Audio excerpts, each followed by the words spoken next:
Welcome to a Hebraic Mindset Moment. These short teachings restore understanding from a Hebraic covenant perspective.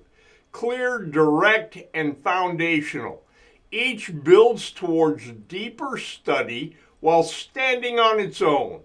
Let's return to a Hebraic mindset.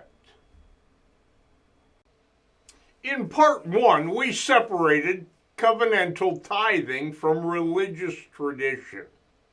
Now we address the next necessary question: ownership.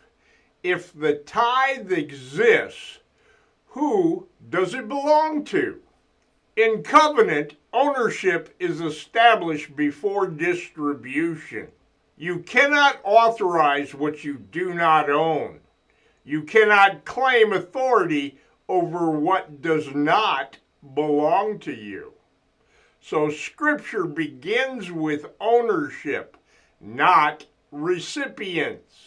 Scripture is explicit. The tithe belongs to Yahuah. It is never described as belonging to leaders, priests, or institutions. Those who receive support do so by assignment, not ownership. This distinction is critical. Ownership establishes authority. Assignment establishes function.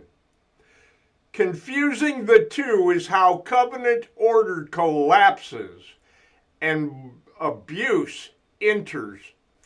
Because the tithe belongs to Yahuah, authority over it cannot be assumed.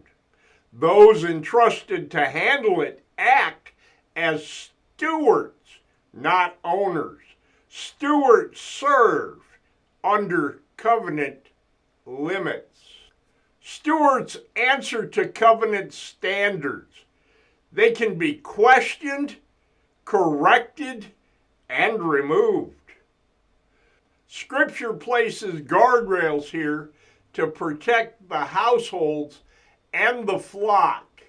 The phrase "tithe to the church" is widely accepted, yet never commanded in Scripture. It is a tradition that shifted ownership from covenant to institution. This is part of replacement theology, with the church replacing the kingdom. Scripture never grants unchecked financial authority. When the tithe belongs to Yahuah, limits are enforced, households are protected, leaders are restrained, the vulnerable are considered. Covenant order exists to prevent exploitation. With ownership restored, the next question that must be answered carefully: what actually qualifies as increase? Not all money received is tithable. This is the focus of Covenant Economics Part 3, Defining Increase.